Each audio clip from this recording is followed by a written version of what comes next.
Hi hello friends, എല്ലാ കൂട്ടുകാർക്കും മൗനരാഗം സീരിയലിലെ ഇന്നത്തെ എപ്പിസോഡിൻ്റെ റിവ്യൂയിലേക്ക് സ്വാഗതം. അപ്പോൾ എല്ലാവർക്കും രാവിലെ തന്നെ നല്ലൊരു ഗുഡ് മോർണിംഗ് വിഷ് ചെയ്യുന്നു. അങ്ങനെ നമ്മുടെ സരയു റെഡിയായി ഒരുങ്ങിക്കൊണ്ടിരിക്കുകയായിക്കോട്ടോ. പെട്ടെന്ന് തന്നെ മനോഹർ പുറകെ കൂടി വന്നിട്ട് കെട്ടിപ്പിടിക്കുകയാണ്. എൻ്റെ സരയു മോള് ഇന്ന് കൂടുതൽ സുന്ദരിയായിട്ടുണ്ട് എന്ന് പറഞ്ഞിട്ട് തിരിച്ചു നിർത്താണ്. ആഹാ, വയറൊക്കെ നിന്നിട്ട് വലുതായല്ലോ, ഞാൻ ചെവി വെച്ച് നോക്കട്ടെ എന്ന് പറഞ്ഞിട്ട് വയറ്റിൽ ഇങ്ങനെ ചെവി വെച്ച് നോക്കുക കേട്ടോ. ആ, ഇപ്പം കുൻ്റെ അനക്കമൊക്കെ നന്നായിട്ടുണ്ട്. അതെ അതെ, അനക്കമൊക്കെ ഉണ്ട്. പക്ഷെ മനുവേട്ടന ഈ സമയത്ത് എൻ്റെ കൂടെ ഇല്ലാത്തത് എന്ന് പറയുവാണ്. മോൾക്കറിയാലോ, ഞാനിപ്പോൾ കല്യാണം കഴിഞ്ഞിട്ട് 1.5 വർഷം അവനെ ഇവിടെ നിൽക്കാൻ തുടങ്ങിയിട്ട്. ഇപ്പോൾ ബിസിനസ്സിൻ്റെ കാര്യങ്ങൾ ഒന്നും തന്നെ എനിക്ക് ശ്രദ്ധിക്കാനേ പറ്റുന്നില്ല. എന്നിട്ട് ബിസിനസ്സിൻ്റെ ആൾക്കാർ അതിനു വേണ്ടി ഇവിടെയും വരെ വരുന്നുണ്ട്. അപ്പോൾ അവരെ പിണക്കി അയക്കാൻ പറ്റുമോ മോള് തന്നെ പറ. അതുകൊണ്ടല്ലേ ഞാൻ അവർ ബിസിനസ്സിൻ്റെ കാര്യത്തിന് വേണ്ടി വരുമ്പോൾ അങ്ങോട്ടേക്ക് തിരക്ക് പിടിച്ച് പോകുന്നത്. ഇനി 2 ആഴ്ച കൂടി തിരക്കും കാര്യങ്ങളൊക്കെ ഉണ്ടാകും എന്ന് പറയാണ്. സാരില്ല മനുവേട്ട, ഞാൻ എൻ്റെ വിഷമം കൊണ്ട് പറഞ്ഞതേ ഉള്ളൂ. മനുവേട്ടൻ്റെ തിരക്കൊക്കെ എനിക്ക് നന്നായിട്ട് അറിയാലോ. 2 ആഴ്ചയും കൂടി അല്ലേ തിരക്കുള്ളൂ. അത് കഴിഞ്ഞിട്ട് മനുവേട്ടനെ പഴയ പോലെ എനിക്ക് കിട്ടുമല്ലോ എന്ന് പറയാണ്. അതേ മോളെ, 2 ആഴ്ച കൂടി ഇനി ആ തിരക്കും കാര്യങ്ങളൊക്കെ ഉള്ളൂ. അത് കഴിഞ്ഞിട്ട് പഴയ പോലെ തന്നെ മോളിൻ്റെ കൂടെ തന്നെ ഈ മനുവേട്ടൻ എന്നും ഉണ്ടാകും എന്ന് പറഞ്ഞിട്ട് ഇങ്ങനെ ചേർത്ത് പിടിക്കുക കേട്ടോ. അതിനുശേഷം കാണിക്കുന്നത് നമ്മുടെ കല്യാണിനെ കിരണിനെയാണ്. അവരുടെ വർക്ക് സൈറ്റിലേക്ക് ഇങ്ങനെ പോകുക കേട്ടോ. ആ സമയത്ത് ആ ചേട്ടൻ വർക്ക് സൈറ്റിൽ വർക്ക് ചെയ്തുകൊണ്ടിരിക്കുന്ന ചേട്ടനോട് പറയണ്ടേ, എത്രയും പെട്ടെന്ന് വർക്കൊക്കെ തീർക്കണം. കാർത്തിക സമയം ഒരുപാട് തന്നിട്ടുണ്ടെങ്കിലും നമ്മൾ അത്രയും സമയമൊന്നും എടുക്കരുത്. അതിന് മുമ്പ് അതിനെ വർക്കും കാര്യങ്ങളൊക്കെ തീർക്കണം. നല്ല ക്വാളിറ്റി തന്നെ നല്ല അടിപൊളി വീടുണ്ടാക്കണം എന്ന് പറയണം. അയ്യോ സർ, അതൊക്കെ ഞങ്ങൾ നോക്കിക്കോളാം. ശരിക്കും പറഞ്ഞാൽ വർക്ക് ഇതിന് മുമ്പ് നേരത്തെ പകുതിയിൽ കൂടുതൽ പണി കഴിയേണ്ടതാണ്. മഴ ചതിച്ചു സർ എന്ന് പറയുമ്പോൾ അതൊക്കെ ഞങ്ങൾക്ക് മനസ്സിലായി. പക്ഷേ മഴ പെയ്തതുകൊണ്ട് വേറൊരു ഗുണമുണ്ടായി. കെട്ടിടത്തിന് നല്ല ഉറപ്പ് കിട്ടുമല്ലോ. അത് സർ പറഞ്ഞു ശരിയാ, എങ്കിൽ വർക്കൊക്കെ നടക്കട്ടെ എന്ന് പറയുവാണ്. അതിനുശേഷം അവിടെ തന്നെ ചേച്ചിമാരുണ്ട്. ആ ചേച്ചിമാരെന്ന് പറയുന്നുണ്ട്, ചേച്ചിമാരെ പെട്ടെന്ന് തന്നെ വർക്കും കാര്യങ്ങളൊക്കെ തീർക്കണം കേട്ടോ, എല്ലാം നല്ല സ്പീഡിലായിക്കോട്ടെ എന്ന് പറയുന്നത്. കാർത്തിക വരുമ്പോഴേക്കും ഞെട്ടണം. ഇവിടുത്തെ വർക്ക് ഇത്രയും കഴിഞ്ഞെന്നറിയുമ്പോൾ കാർത്തികക്ക് വല്ലാത്ത സന്തോഷം തോന്നും. എല്ലാ കല്യാണി എന്ന് പറയുവാണ്. അതിനുശേഷം കല്യാണത്തിൽ കിരൺ പറയുന്നുണ്ട്, പിന്നെ ഈ ബിൽഡിങ്ങിലെ കളറും കാര്യങ്ങളൊക്കെ കല്യാണി തന്നെ സെലക്ട് ചെയ്യണമെന്നാണ് കാർത്തിക പറഞ്ഞിരിക്കണത്.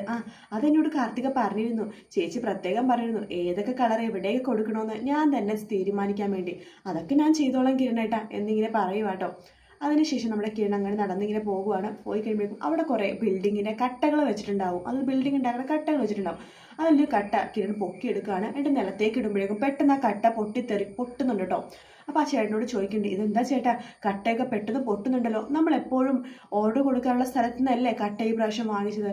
അയ്യോ സർ, അവിടെ ഈ പ്രാവശ്യം മേടിക്കാൻ പോയപ്പോഴേക്കും ഓർഡർ ഔട്ട് ഓഫ് സ്റ്റോക്ക് ആയിരുന്നു. അപ്പോൾ വേറൊരു ഷോപ്പിൽ നിന്നാണ് വാങ്ങിച്ചത്. അതെങ്ങനെ ശരിയാവും ചേട്ടാ? കണ്ടില്ലേ, കട്ടകൾക്ക് തീരെ ബലമില്ല. നമ്മൾ ഉണ്ടാക്കുന്ന ബിൽഡിങ്ങിലെ കട്ടകളും കമ്പികളും എല്ലാം നല്ല സ്ട്രോങ് ആയിരിക്കണം, ഏറ്റവും ക്വാളിറ്റി ഉള്ളത് തന്നെ ആയിരിക്കണം എന്ന് ഞാൻ പറഞ്ഞിട്ടില്ലേ. എന്തായാലും ഈ കട്ടകൾ എന്തായാലും ഇവിടെ വേണ്ട. അപ്പോൾ മുമ്പ് ഓർഡർ കൊടുക്കാനുള്ള സ്ഥലത്ത് നിന്ന് തന്നെ ഇത്തിരി വൈകിയാലും കുഴപ്പമില്ല, അവിടെ നിന്ന് തന്നെ കട്ടകൾ എടുത്താൽ മതി എന്ന് കിരൺ പറയുവാട്ടോ. ആ സമയത്താണ് അവിടേക്ക് പ്രകാശം വരുന്നത്.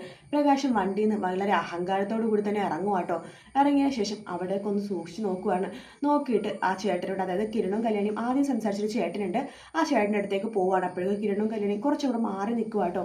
ഇവർ പരസ്പരം കാണുന്നില്ല.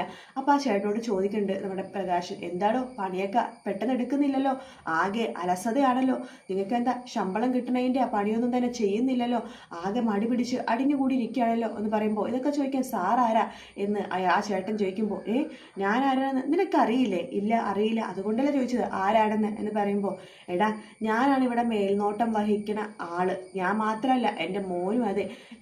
ഞാനും എൻ്റെ മോനും പിന്നെ എൻ്റെ അമ്മയുണ്ട്. അത് കാർത്തിക ഫുഡ്സിൻ്റെ മേൽനോട്ടം വഹിക്കണത്.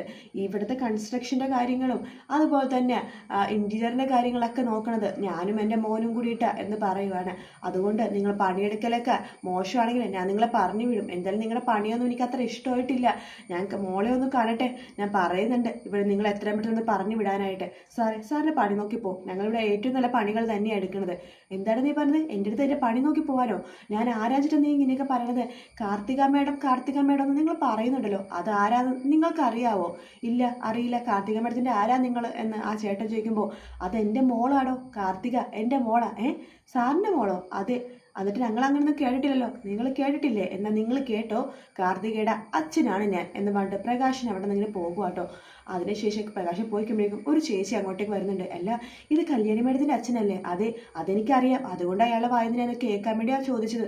അപ്പോൾ അയാൾ സമ്മതിച്ചു തന്നില്ല. കാർത്തിക മേഡത്തിൻ്റെ അച്ഛനാണ് പോലും അയാൾ എന്ന് അവരിപ്പോൾ ഇങ്ങനെ പറയുക കേട്ടോ.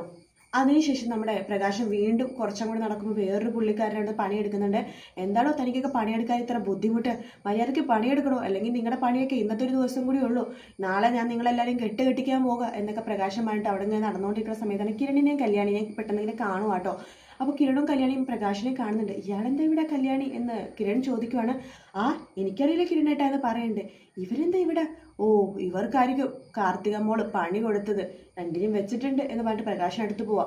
നിങ്ങളെന്താ ഇവിടെ? അല്ല, താനെന്താടോ ഇവിടെ എന്ന് ചോദിക്കുകയാണ്. ഓ, ഞാനെന്താ ഇവിടെയെന്നോ? ഞാനാടാ ഇവിടുത്തെ കാര്യങ്ങളൊക്കെ തീരുമാനിക്കുന്നത്. ഞാൻ മാത്രമല്ല, എൻ്റെ മോനും അതെ എന്ന് പറയാണ്. അല്ല കല്യാണി, കാർത്തിക മേഡം നല്ലൊരു മേഡമാണല്ലോ, നല്ല ബുദ്ധിയുള്ള പെൺകുട്ടിയാണല്ലോ, പിന്നെ കാർത്തിക മേഡത്തിന് എന്ത് പറ്റി ഇയാളെ പണി ഏൽപ്പിക്കാനായിട്ട്? ഓഹോ, അപ്പോൾ പണി ഏൽപ്പിച്ചത് മാത്രമേ നിങ്ങൾക്ക് അറിയുള്ളൂ. എടാ, എന്നാൽ നിങ്ങൾ അറിഞ്ഞോ കാർത്തിക മേഡം ഒന്ന് നിങ്ങൾ വിളിക്കുന്നുണ്ടല്ലോ, അത് ആരാന്ന് നിങ്ങളുടെ വിചാരം? അതെൻ്റെ മോളാടാ, എൻ്റെ മോള് എന്ന് പറയുമ്പോൾ കല്യാണി ചോദിക്കണ്ടേ, നിങ്ങളുടെ മോളോ? അതെ, എൻ്റെ മോളാണ്. അതെങ്ങനെ നിങ്ങൾക്ക് വേറൊരു മോള് ഞങ്ങളറിയാത്ത എന്ന് കല്യാണി ചോദിക്കുമ്പോൾ, എന്നാ നീയും നിന്റെ ഭർത്താവും അറിഞ്ഞോ എനിക്ക് വേറൊരു ഭാര്യയിൽ വേറൊരു മോളുണ്ട്, ആ മോളാണ് കാർത്തിക മോള് എന്ന് നമ്മുടെ പ്രകാശൻ തമാശയ്ക്ക് ഇങ്ങനെ പറയുക കേട്ടോ.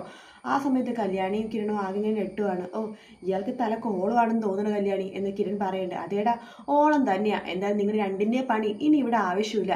നോക്ക്, ഇവിടെ പണിയൊന്നും ശരിക്കും നടക്കുന്നില്ല, വെറുതെ അങ്ങോട്ടും ഇങ്ങോട്ടും നടന്നിട്ട് പൈസ മേടിക്കില്ല നിങ്ങളുടെ ജോലി എന്ന് പറയുമ്പോൾ, തന്നോട് സംസാരിക്കേണ്ട ആവശ്യം ഞങ്ങൾക്കില്ല. എന്തായാലും നിങ്ങൾ ഇവിടെ നിൽക്കണം എന്താന്ന് ഞങ്ങൾക്ക് അറിയണമല്ലോ. അതേടാ, ഞാനാണ് ഇവിടുത്തെ മേൽനോട്ടം വഹിക്കുന്നത്. അത് അങ്ങനെയല്ലാന്നുണ്ടെങ്കിൽ നിന്റെ പേര് നിന്റെ പട്ടി കിട്ടോ. മര്യാദയ്ക്ക് സംസാരിക്കണം എന്ന് കല്യാണം ചോദിക്കുമ്പോൾ, എന്താണ് നിന്റെ ഭർത്താവിനെ പട്ടി എന്ന് വിളിച്ചത്? നിനക്ക് ഇഷ്ടമായില്ലേ? അതേടി, നിങ്ങളുടെ വീട്ടിലൊരു പട്ടീനെ മേടിക്കേ, എന്നിട്ട് ആ പട്ടിക്ക് നിങ്ങൾ കിരൺ എന്ന് പേരിട്. കാരണം എന്താണെന്നറിയാവോ, ഇവിടുത്തെ മേൽനോട്ടമൊക്കെ വഹിക്കണം ഞാൻ തന്നെയാണ്, അത്ര ഉറപ്പുണ്ട്, അതുകൊണ്ടാണ് ഞാൻ നിങ്ങളുടെ അങ്ങനെ പറഞ്ഞത് എന്ന് പറയുവാണ്. കിരണേട്ടാ, ഇയാളുടെ സംസാരിക്കേണ്ട കാര്യം നമുക്കില്ല എന്ന് പറയുമ്പോൾ കിരൺ പറയണ്ട്, കല്യാണി നിനക്ക് ഓർമ്മയുണ്ടോ, കുറച്ച് ദിവസം മുമ്പ് നമ്മുടെ വീട്ടിൽ വന്നിട്ട് ഒരാൾ പട്ടിനെ പോലെ വാലാട്ടി ഒരു ജോലി ഉണ്ടോ എന്ന് ചോദിച്ചിട്ടുണ്ടായിരുന്നു. അയാളാ ഇപ്പം വലിയ ആളുടെ സംസാരിക്കണ പറയുമ്പോൾ, അതേടാ ഞാൻ ജോലി ചോദിച്ചു, അത് എൻ്റെ തെറ്റ്, പക്ഷെ അത് ജോലി തരാത്ത നന്നായി, അതിനെനിക്ക് വേറെ കുറേ ഉദ്ദേശം ഉണ്ടായിരുന്നു, പക്ഷേ ഏതായാലും നിങ്ങൾ ജോലി തരാത്ത നന്നായി, അതുകൊണ്ട് ഇത്രയും വലിയ ബിൽഡിങ്ങും കാര്യങ്ങളൊക്കെ ഇപ്പം ഞാനാണെങ്കിലും നോക്കി വഹിക്കണത് എന്നൊക്കെ പറയാണ്. കിരണേട്ടാ, ഇയാളുടെ സംസാരിക്കേണ്ട, നമുക്ക് കാർത്തിക ചേച്ചിയോട് സംസാരിക്കാം. എന്താണ് നീ പറഞ്ഞത്? കാർത്തിക ചേച്ചിയോ? നിന്റെ ചേച്ചി ആവണത് എങ്ങനെയാണ്? നിനക്കൊരു ചേച്ചിയുണ്ട് കാദംബരി, അവളെ പോയിട്ട് ചേച്ചിന്ന് വിളിച്ചാൽ മതി, അല്ലാണ്ട് എൻ്റെ കാർത്തിക മോളെ നീ ചേച്ചിന്ന് വിളിക്കേണ്ട എന്ന് പ്രകാശം പറയാണ്. ആ സമയത്ത് കിരണും കല്യാണിയും അവിടെ നിന്ന് പോകുമ്പോൾ പ്രകാശം അവിടെ നിന്ന് കട്ട എടുത്തിട്ട് നിലത്തേക്ക് ഇടുവാണ്. കണ്ടോ, കട്ടയൊക്കെ പെട്ടത് പൊട്ടുവാണ്. എടാ കിരണേ, നീ ക്വാളിറ്റി ഇല്ലാത്ത പ്രൊഡക്റ്റാണ് ഇവിടെ പണിക്ക് ഉപയോഗിക്കണതല്ലേ എന്ന് പറയുവാണ്. കിരണും കല്യാണിയും ഒന്നും മിണ്ടുന്നില്ല. നേരെ പോണത് കാർത്തികയുടെ അടുത്തേക്ക് പോകാൻ വേണ്ടി തീരുമാനിക്കുകയാണ്.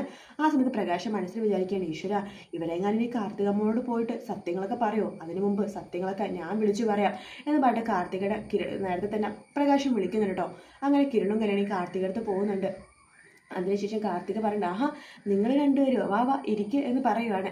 ഞങ്ങളിന്ന് സൈറ്റിൽ പോയപ്പോൾ ഒരു കാഴ്ച കണ്ടു, കാണാൻ പാടില്ലാത്തൊരു കാഴ്ച. അതെന്താന്ന് ചോദിക്കുമ്പോൾ, ഇവളുടെ അച്ഛനെ കുറിച്ച് ഞാൻ അങ്ങനെ പറഞ്ഞിട്ടില്ലേ, അവളുടെ അച്ഛൻ ആ പണിസ്ഥലത്തുണ്ടായിരുന്നു പ്രകാശൻ. ഓ, എനിക്ക് മനസ്സിലായി, അതിപ്പോൾ എൻ്റെ അച്ഛനാണ്. അത് മാത്രമല്ല, പ്രകാശ് എന്ന് പറഞ്ഞ അച്ഛൻ്റെ കാര്യങ്ങളൊക്കെ എനിക്ക് നന്നായിട്ട് അറിയാം. പെൺമക്കളെ സ്നേഹത്തോടെ വളർത്തി, പക്ഷെ 2 പെൺമക്കളും അച്ഛനെ നോക്കുന്നില്ല, എല്ലാ കാര്യങ്ങളും എനിക്കറിയാം എന്ന് കാർത്തിക പറയുമ്പോൾ, കാർത്തിക് നീ എന്തൊക്കെയായി പറയണതെന്ന് കിരൺ പറയാണ്. അങ്ങനെയൊന്നുമല്ല സത്യം, ഇവളുണ്ടായപ്പോൾ തന്നെയില്ലേ ഇവളെ തൊഴുത്തിലാണ് അയാൾ വളർത്തിയത്. അത് മാത്രമല്ല, അയാൾ പെൺപിള്ളേരെ ഇഷ്ടമല്ല. അത് എവിടെ ചോദിച്ചാലും ആര് വേണമെങ്കിലും ആ സത്യങ്ങൾ വിളിച്ചു പറയും. വേണ്ട, എനിക്ക് എൻ്റെ അച്ഛൻ പറഞ്ഞത് ആ സത്യം. പ്രകാശൻ എന്ന് പറഞ്ഞത് എൻ്റെ അച്ഛനാണിപ്പോൾ. കാരണം എൻ്റെ അച്ഛൻ്റെ അതേ രൂപസാദൃശ്യം തന്നെയാണ് പ്രകാശൻ എന്ന് പറഞ്ഞ അച്ഛനുള്ളത്. അതുകൊണ്ട് ഞാൻ എൻ്റെ അച്ഛനായിട്ട് തന്നെയാണ് പ്രകാശനെ കാണുന്നത്. അതുകൊണ്ട് അച്ഛനെ പറ്റി കുറ്റം പറയാനൊന്നും ആരും വരാൻ നിൽക്കണ്ട എന്ന് പറയാണ്. ഓഹോ, അങ്ങനെയാണോ എന്ന് കിരൺ ചോദിക്കുകയാണ്. അതെ, അങ്ങനെയാണെന്ന് പറയുമ്പോൾ, എങ്കിലേ അയാൾ മേൽനോട്ടം വഹിക്കുന്ന പണിയെടുക്കാൻ ഞങ്ങൾക്ക് കുറച്ച് ബുദ്ധിമുട്ടുണ്ട് എന്ന് കിരൺ പറയുമ്പോൾ, ബുദ്ധിമുട്ടുണ്ടെങ്കിൽ നിങ്ങൾ പണിക്ക് വരണ്ട എന്ന് കാർത്തിക് എടുത്ത് വായിക്ക് പറയാണ്. അങ്ങനെ കിരണും കല്യാണിക്ക് മുഖത്തൊരു അടി കിട്ടിയ പോലത്തെ ഒരു അടി കിട്ടുന്ന ഒരു ഭാഗത്തോട് കൂടിയിട്ടാണ് തോന്നുന്നത് എപ്പിസോഡ് തീരുന്നത്. വീഡിയോ ഇഷ്ടപ്പെട്ടെങ്കിൽ ലൈക്ക് ചെയ്യുക, സബ്സ്ക്രൈബ് ചെയ്യുക, കമൻറ്റ് ചെയ്യുക. മറ്റൊരു വീഡിയോ വീണ്ടും കാണാം. Take care, bye bye.